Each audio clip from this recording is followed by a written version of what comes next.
All right. Today is our last Daniel study, and Doc connected it into the prophecies with the book of Revelation. So, with that, let's just dive right in. Chapter 12. And at that time shall Michael stand up, the great prince which stands for the children of thy people. And there shall be a time of trouble, such as never was since there was a nation, even to that same time. And at that time thy people shall be delivered, every one that shall be found written in the book.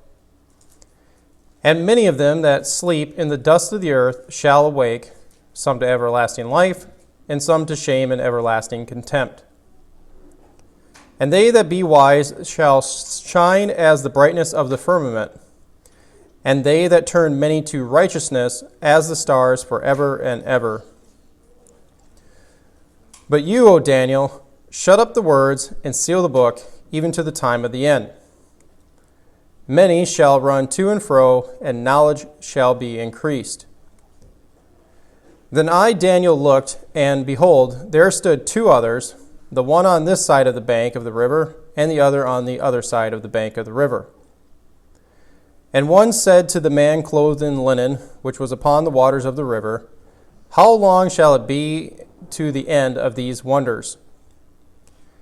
And I heard the man clothed in linen, which was upon the waters of the river, when he held up his right hand and his left hand unto heaven, and swore by him that liveth forever, that it shall be for a time, times and a half. And when he shall have accomplished to scatter the power of the holy people, all these things shall be finished. And I, Daniel, heard, but I understood not. And then I said, O my Lord, what shall be the end of these things? And he said, Go thy way, Daniel, for the words are closed up and sealed till the time of the end. Many shall be purified, made white, and tried, but the wicked shall do wickedly. And none of the wicked shall understand, but the wise shall understand. And from the time that the daily sacrifice shall be taken away, and the abomination that maketh desolate set up, there shall be 1,290 days. Blessed is he that waiteth and cometh to 1,335 days. But go, Daniel, thy way till the end be, for thou shalt rest, and stand in thy lot at the end of days. As verse 1 said, is that this is going to be a time of great persecution of God's people, and this is going to be at the hands of the future eschatological tyrant. Last week, we saw that the closing verses of chapter 11 is part of chapter 12's eschaton description. Today, we are going to focus on one key event from this time period, and it's probably the most debated and kind of hotly debated, and that is the Abomination of Desolation. As verse 11 said, is that once the Antichrist stops the daily sacrifice and sets up the Abomination of Desolation, is that there is going to be 1,290 days, which is equivalent to 3.5 years. The controversy over this is because this phrase only occurs in the Old Testament 3 times, and all of them are in Daniel.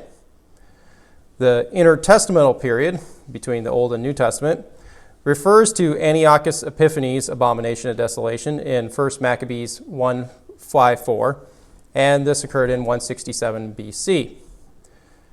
Then in the New Testament, it only appears 2 times, and both come from Jesus in his Olivet Discourse in Matthew and Mark. The debate is basically between 3 different camps. Critics, and for most part liberal Christians that they would call themselves, want to say that all 3 of these references in Daniel point to Antiochus, and basically want to say that the book was written after the fact because supernatural predictive prophecy is an issue for them. On the conservative side, Christian side that is that it's primarily split off into 2 camps.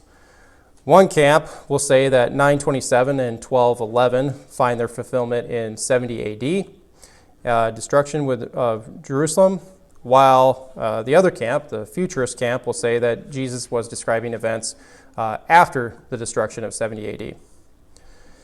A close sidebar conversation here is that since the Gospels do record Jesus predicting the temple being destroyed 40 years in advance, is that the same authorship dating debate, like with Daniel, occurs here with the New Testament Gospels, because again, critics will not allow for the synoptic Gospels, Matthew, Mark, and Luke, to be dated earlier than 70 AD. Because if they're before 70 AD, then they have, again, supernatural predictive prophecy coming from Jesus, and there's the whole thing again on their hands. On the conservative side is that the order and dating of the books would typically go like this. Basically concentrate on the Gospels here. Don't try to memorize all 27. And as you can see, Apostle John's works are dated after 70 AD, and this is typically part of the futurist explanation as to why they see Revelation as going farther out than 70 AD.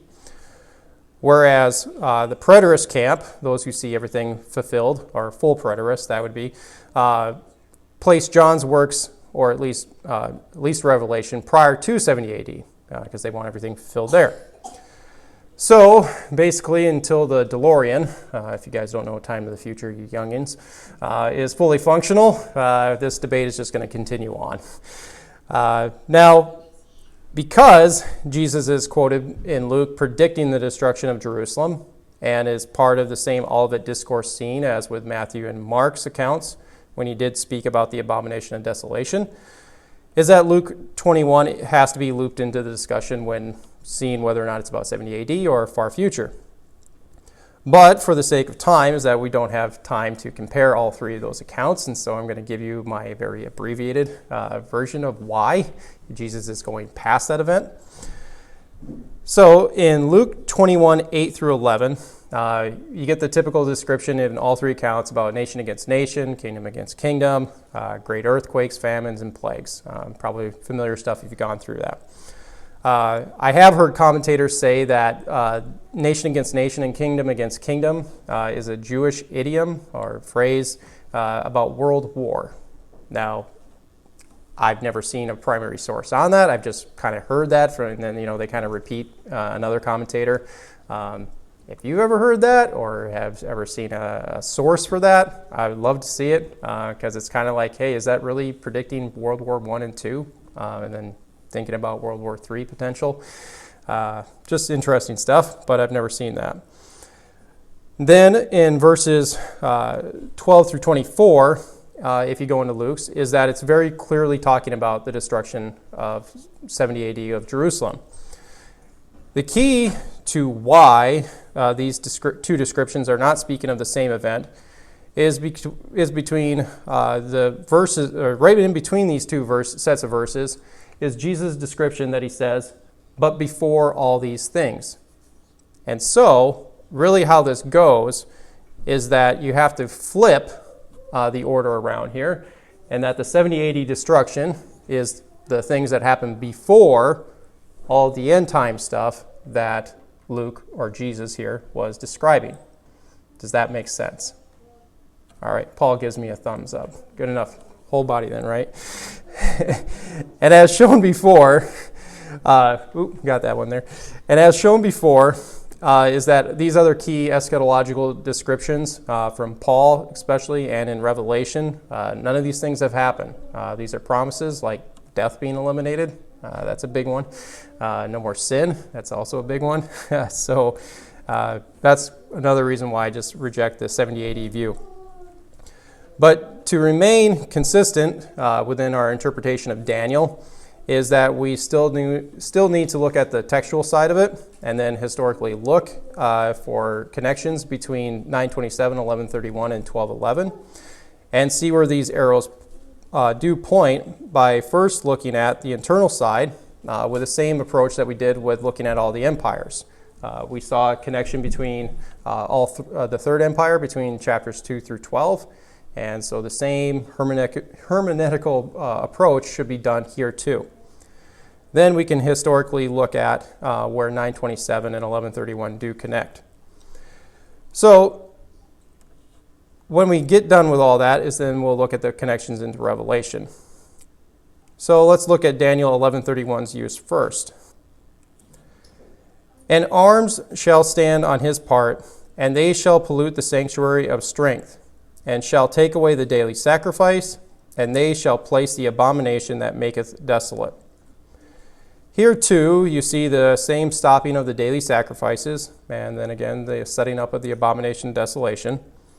Last week, I remarked that verses 21 through 35 here are about Antiochus.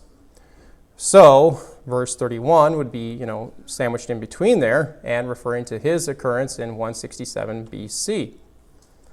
Why this does internally hold up within the rest of Daniel is because of the description of the goat's little horn in chapter 8, where in 8:25, he is described as coming to power by means of peace.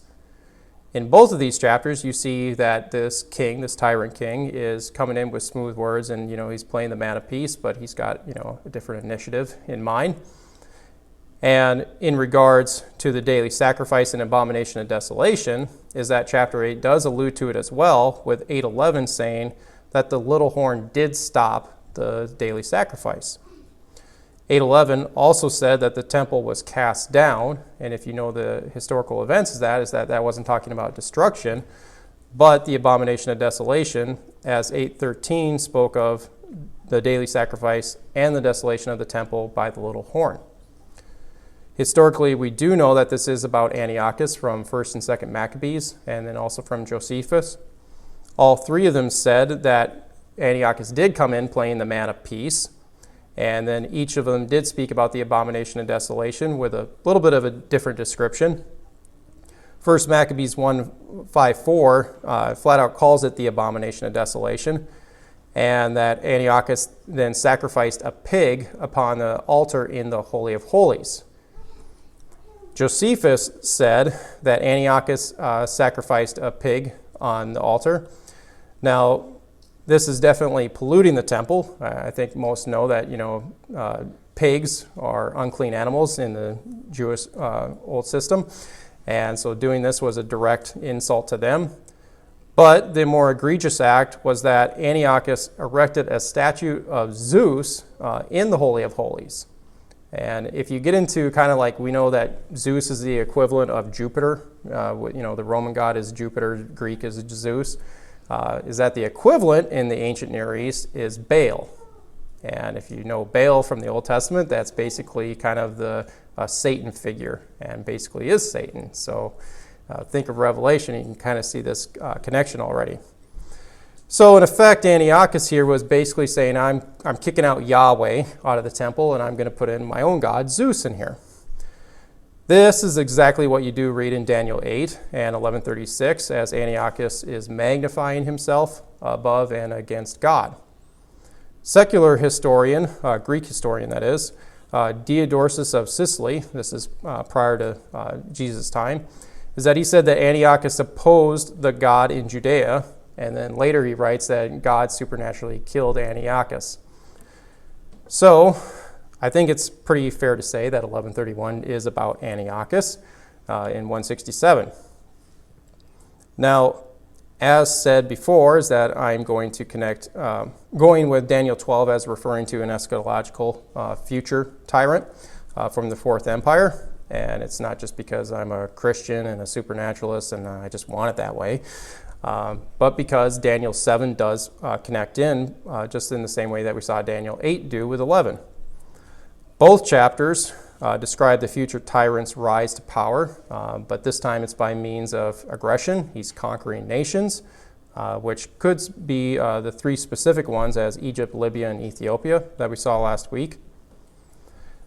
And the other thing is that in both 7 and 12 say that he will persecute the saints and is going to be successful at it for exactly the same period of time. This is by far the easiest connection because they're using the exact same phrase, time, times, and half a time. And this period is repeated throughout 1140 through the end of 1211. Thus, we know that they're synced. But do we see this figure in chapter 7 taking away the sacrifice and setting up the abomination of desolation? Yes, because right again in 725, he said that he's going to change the times and the laws.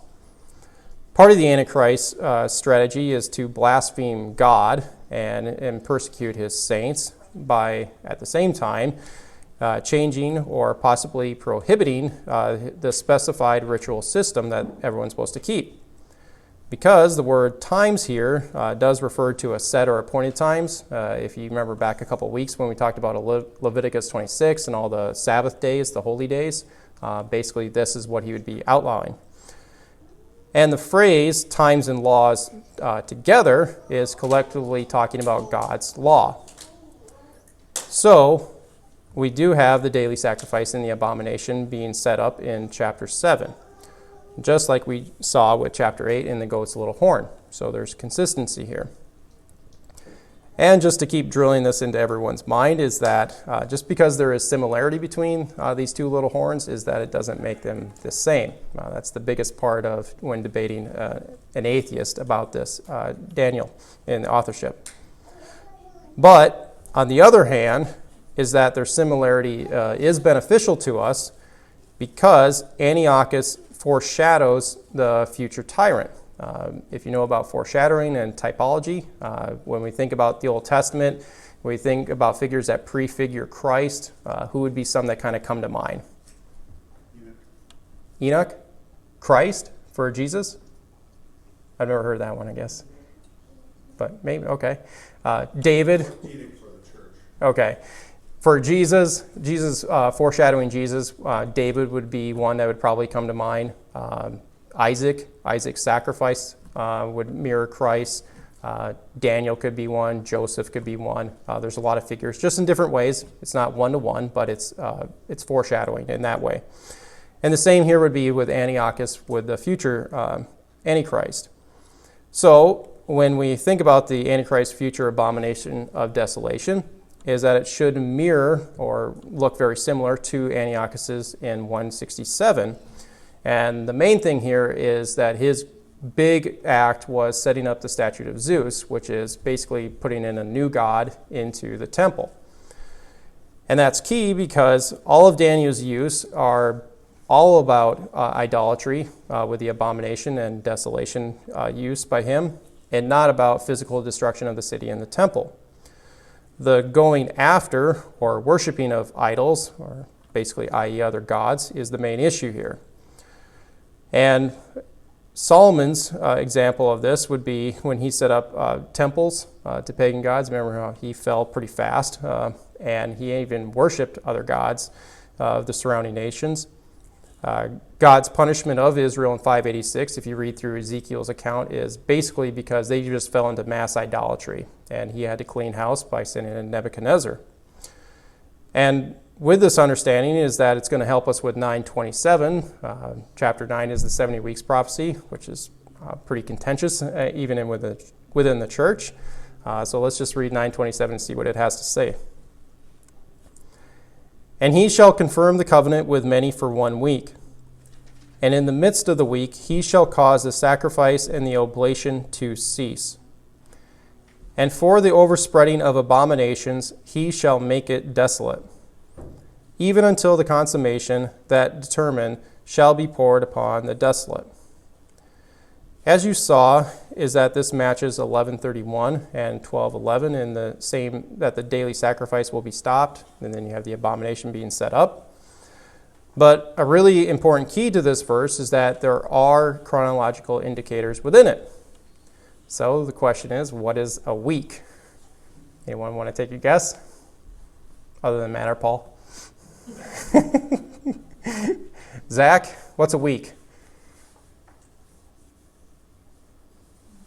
You don't get to ask for answers. So 7 days would be the thing that would come to most people's mind. But in this context, it is talking about 7 years. And the reason why is if you were to go back and watch my part 29 of the Daniel series on this, is that I dive deep into this issue. And it is composed of 490 years, the 70 weeks. The Hebrew word here, Shabuah, occurs in both Daniel 9 and 10. What both of these show is that a week is actually talking about a unit of 7, in the same manner of how we use the word dozen.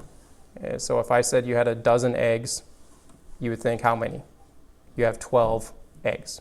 If I say you have a dozen donuts, you would think 12 donuts. It's talking about a unit of 12, not about a specific thing.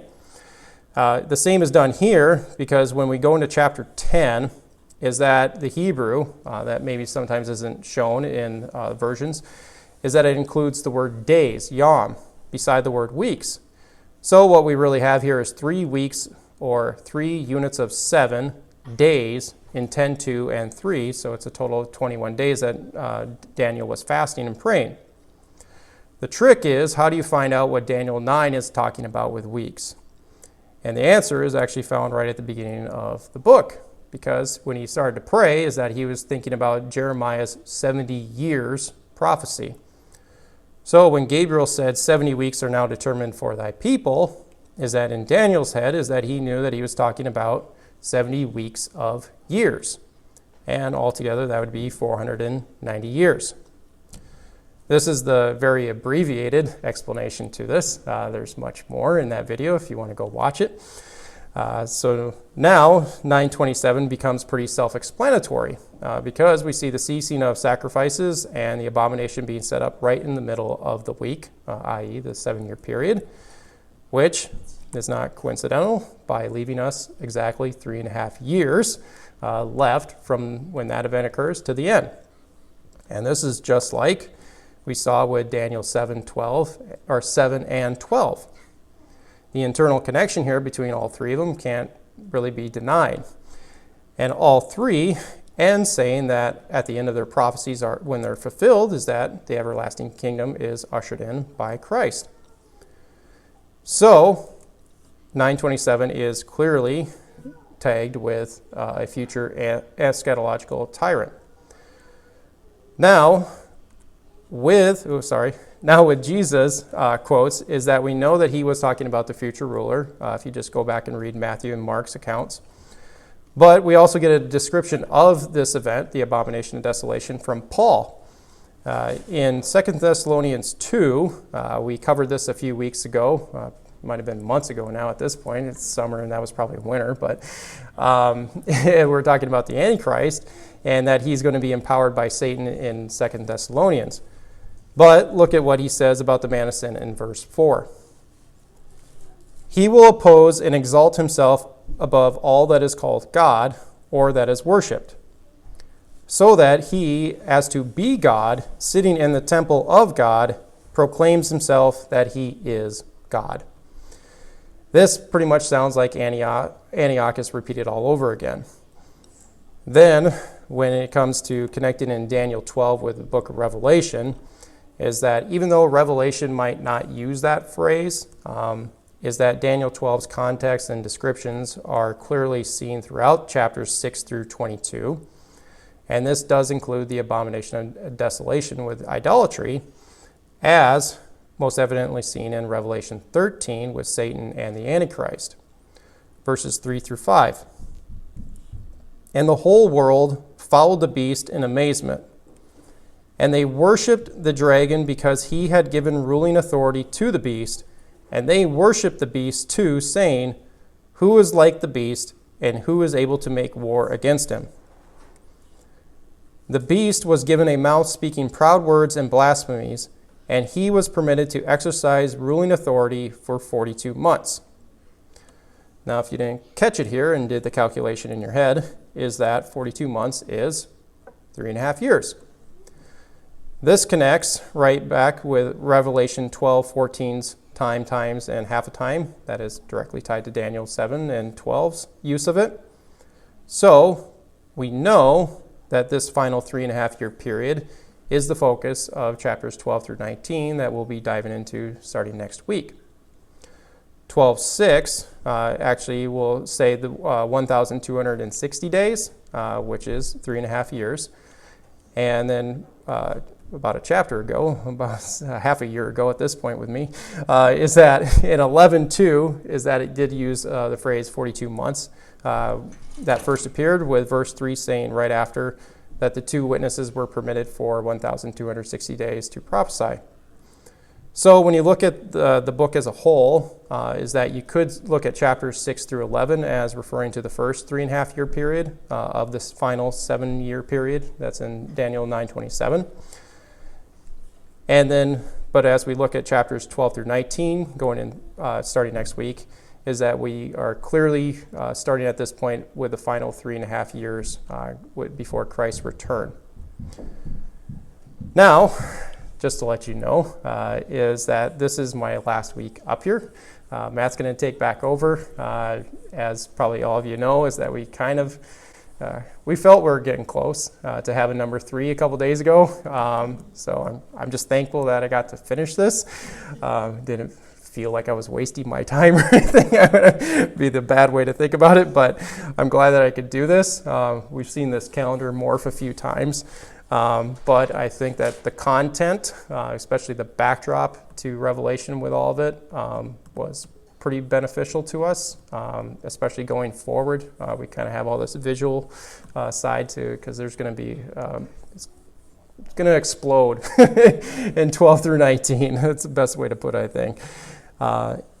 And if I could put in one more request is that if you haven't, but if you're willing to go online and go to the website and or YouTube channel, is that all these presentations are uploaded there, but subscribing and viewing them or just hitting play and walking away and just letting them get some view time, is that helps the channel grow. Ultimately, the channel is about spreading the gospel. It's not focused on just eschatology or anything, but mainly about just sharing the gospel with the lost. I get a lot of feedback from a lot of people that say that, especially like the witnessing videos, have been a tremendous help to them. Just one to their own faith, but then also with when they're trying to talk with others.